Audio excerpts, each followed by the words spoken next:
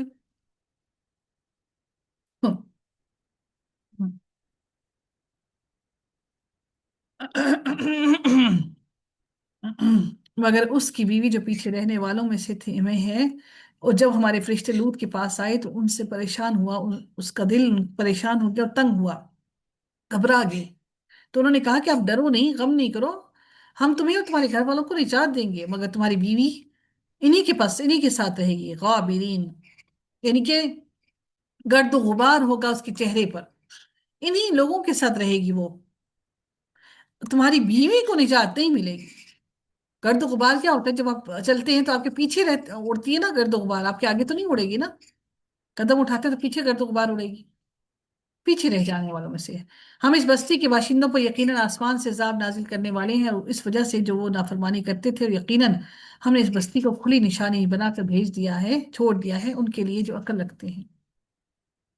اور مدین کی طرف ان کے بھائی شعیب کو بھیجا، تو انہوں نے کہا، ہے میری قوم، اللہ تعالیٰ کی عبادت کرو اور آخرت کے دن کی امید رکھو، اور زمین میں فساد برپا کرنے والے بن کر دنگا نہ کرو۔ تو انہوں نے اسے جھٹلا دیا، تو اسے ایک زلزلے نے انہیں پکڑ لیا، تو وہ اپنے گھروں میں اوندھے پڑے رہ گئے۔ پھر عاد اور سمود والے آئے، پھر اللہ نے ان کو ہلاک کر دیا، ان کو بھی کہا، اور تم پر ان کے رہنے کی جگہ واضح ہو گئیں، اور شیطان نے ان کے اعمال کو ان کے لیے خوشنما بنا دیا تھا، بس انہیں راہ راست سے روک دیا، حالانکہ وہ سمجھدار لوگ تھے، بڑے ہی عقل مند لوگ تھے، ایسے ان جیسے سمجھدار لوگ کبھی نہیں پیدا ہوئے۔ وہ قارون اور فرعون اور حامان کو ہم نے ہلاک کیا، اور بلا شبہ یقیناً موسیٰ ان کے پاس کھلی نشانیاں لے کر آئے تھے تو انہوں نے زمین میں تکبر کیا۔ جس جس قوم نے تکبر کیا اللہ تعالیٰ نے سب کا حال اکٹھے کر کے بیان کر دیا، حالانکہ وہ سبقت لے جانے والے نہ تھے۔ پھر اللہ تعالیٰ فرماتے ہیں تو ہر ایک کو ہم نے اس کے گناہ میں پکڑا، پھر ان میں سے بعض پر ہم نے پتھر زدہ ہوا بھیجی، یعنی پتھروں کی ہوا بھیجی، اتنی تیز ہوا تھی کہ ساتھ پتھر ہی پتھر، اور ان میں سے بعض کو زبردست چنگھاڑ نے پکڑ لیا، بجلی کی چمک نے پکڑ لیا، اور ان میں سے بعض کو ہم نے زمین میں دھنسا دیا۔ کس کو زمین میں دھنسا دیا؟ قارون کو۔ عاد اور سمود کو ہوا کے ساتھ مارا، کسی پر زلزلہ آیا، اور ان میں سے بعض کو ہم نے غرق کر دیا، اور اللہ تعالیٰ ایسا نہ تھا کہ ان پر ظلم کرتا، انہوں نے خود ہی تو ظلم کیا تھا اپنی جانوں پر، اللہ کیوں ظلم کرتا ہے ان پر؟ جن لوگوں نے اللہ کے سوا دوسرے معبود بنا کر اپنے سرپرست بنا لیے، ان کی مثال مکڑی جیسی ہے۔ یہ اللہ تعالیٰ نے اس لفظ پر اس سورہ کا نام ہے العنکبوت، کہ اس شخص کی مثال مکڑی جیسی ہے جو ایک گھر بناتی ہے، اور یقیناً سب گھروں سے زیادہ کمزور گھر مکڑی کا ہے، اور وہ سب سے زیادہ محنت بھی وہ کرتی ہے۔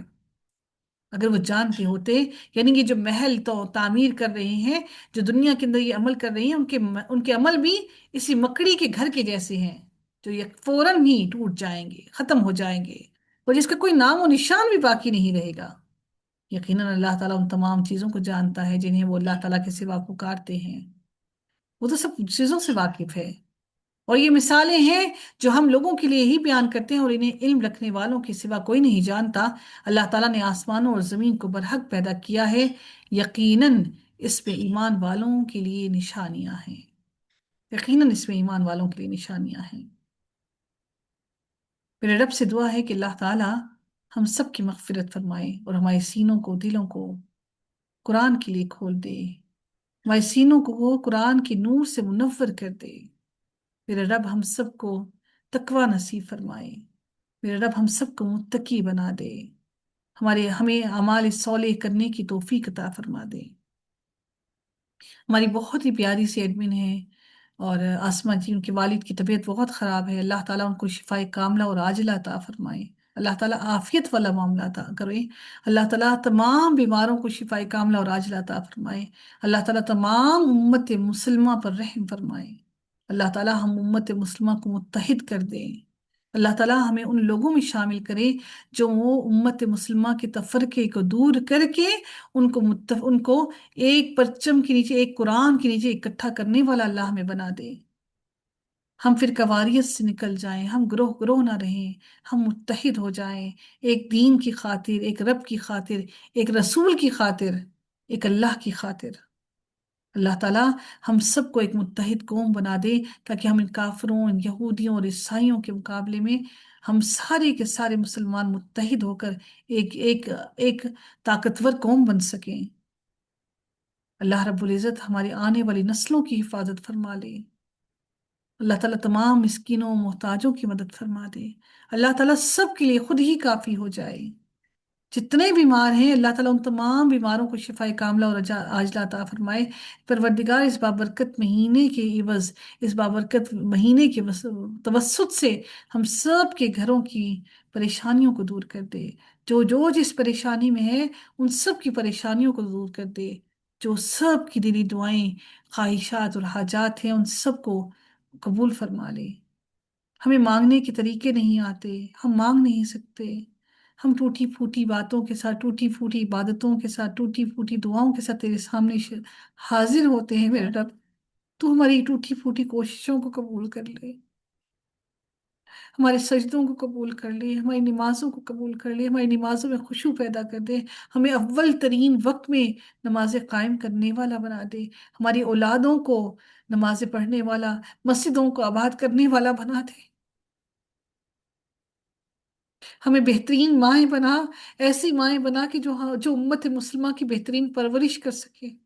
میرے پروردگار تو ہماری مدد فرما، ہم بڑے کمزور ہیں، ہم بے کس ہیں، بے یار و مددگار ہیں، تو ہماری مدد فرما، تیری مدد کے بغیر ہم کچھ نہیں کر سکتے۔ ہمارے گھروں میں سکون عطا فرما، ہم سب کو تقوی نصیب فرما، ہمارے دلوں کو حسد سے پاک کر دے، نفرتوں سے پاک کر دے، ہمیں درگزر کرنا سکھا دے۔ اے اللہ تو ہمیں سکھا دے، ہم سیکھنے کی کوشش کر رہے ہیں، ہم سیکھ نہیں پا رہے، تو ہمیں سکھا دے۔ یہ رمضان کا مہینہ بھی نکل رہا ہے پروردگار، ہم کچھ نہیں کر سکے، ہم کوئی نیکی نہیں سمیٹ سکے، تو ہمیں عمل کرنے کی توفیق عطا کر دے۔ جو تھوڑا بہت کیا اللہ اس کو ہی قبول کر لے، جو خطائیں ہو گئی ان کو معاف کر دینا، تو کسی خطا میں ہمیں پکڑ نہ لینا۔ ہم بڑے کمزور ہیں، ہم تیری آزمائشوں پر نہیں پورا اتر سکتے، تو بس اپنی رحمت سے ہی ہمیں معاف کر دینا۔ یا اللہ تمام مومنین اور مومنات کی مغفرت فرما، ہم سب کو اپنے اہل و عیال کے ساتھ سرخرو کرنا، روز قیامت ہمیں اپنے اہل و عیال کے ساتھ جنت میں داخل کرنا، ہمیں نبی اکرم صلی اللہ علیہ وسلم کے ہاتھ سے حوض کوثر کا پانی پینا نصیب کرنا، ہمیں لیلۃ القدر نصیب کرنا، اس لیلۃ القدر میں ہمیں عبادتیں کرنا نصیب کرنا۔ یا اللہ تو ہماری عبادتوں کو قبول کرنا، اگر کوئی کوتاہی رہ گئی ہو تو پروردگار ان کو معاف کر دینا۔ یا اللہ تمہارے والدین جن جن کے والدین زندہ ہیں ان کو محتاج نہ کرنا، کسی کا محتاج نہ کرنا، تو ہم سب کو تو اپنے ہی در کا محتاج رکھنا، ہم سب کو صحت والی زندگی عطا کرنا، ایمان والی زندگی عطا کرنا، تقوی والی زندگی عطا کرنا۔ یا اللہ تو ہمیں ضائع ہونے سے بچا لے، ہماری زندگیوں کو ضائع ہونے سے بچا لے، تو ہم پر رحم کر دے، ہم تیرے رحم کی طلبگار ہیں، تو ہمیں معاف کر دے۔ یا اللہ ہماری دعاؤں کو قبول فرما لے۔